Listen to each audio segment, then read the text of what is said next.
तालुका माझा न्यूजच्या नुकतंच हाती बातम्या आल्यानुसार एकीकडे शासनाकडनं पर्यावरण संवर्धनासाठी झाडे लावा झाडे जगवा असा संदेश दिला जात असताना दुसरीकडे पाचोरा बडगाव जामनेर तालुक्यात हिरवगार वृक्षांची बेमुसार तोड सुरू असल्याचे चित्र दिसून येत आहे.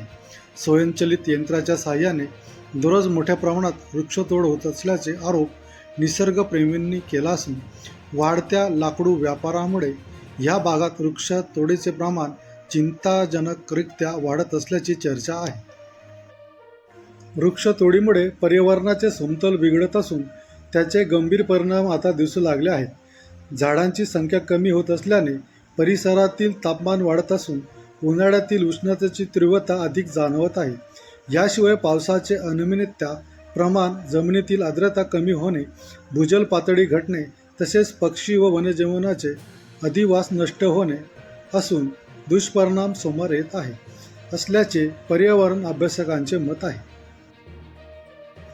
पर्यावरणाचे समतोल राखण्यासाठी वृक्षाची मोठे महत्त्व असताना अनेक ठिकाणी नियमाचे उल्लंघन करून झाडांचे कत्तल केली जात असल्याचे पर्यावरणप्रेमी व नागरिकांमध्ये तीव्र नाराजी व्यक्त होत आहे. विशेषतः ग्रामीण भागात शेती जमिनीतील तसेच रस्त्यालगतचे असलेले वृक्षांचे परवानगी न घेता तोड केली जात असल्याचे तक्रार सातत्याने पुढे येत आहेत. पाचोरा तालुक्यातील मोंजे शेंदाड येथे विनापरवानगी वृक्षतोड केल्याचे प्रकार उघडकीस आले आहे. श्री अनंत काशीनाथ पाटील यांच्या शेतात बहाड 10 व नीम 2 असे एकूण 12 झाडं बेकायदा तोडण्यात आल्याची माहिती वन विभागाला मिळाल्यानंतर अधिकाऱ्यांनी घटनास्थळी भेट देऊन पाहणी केली. वन विभागाच्या पथकाने घटनास्थळी पंचनामा करून घटनेची नोंद केली तसेच संबंधितांचे जबाब नोंदवण्यात आले.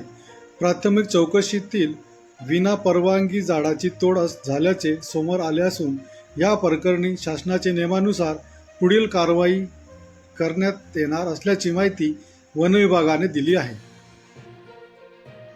सदर कारवाई महाराष्ट्र वनक्षेत्रपाल पाचोरा यांच्या मार्गदर्शनाखाली वनपाल नांद्रा सो RP सोनार व वनसेवक राहुल कोळी यांनी केली.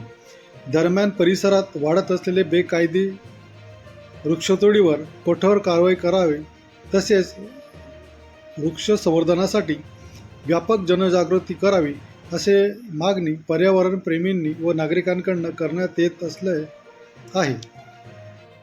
तसेच वृक्षतोडीवर वेळेस नियंत्रण न ठेवल्यास भविष्यात पर्यावरणावर संकट अधिक तीव्र होण्याची भीती व्यक्त केली जात आहे.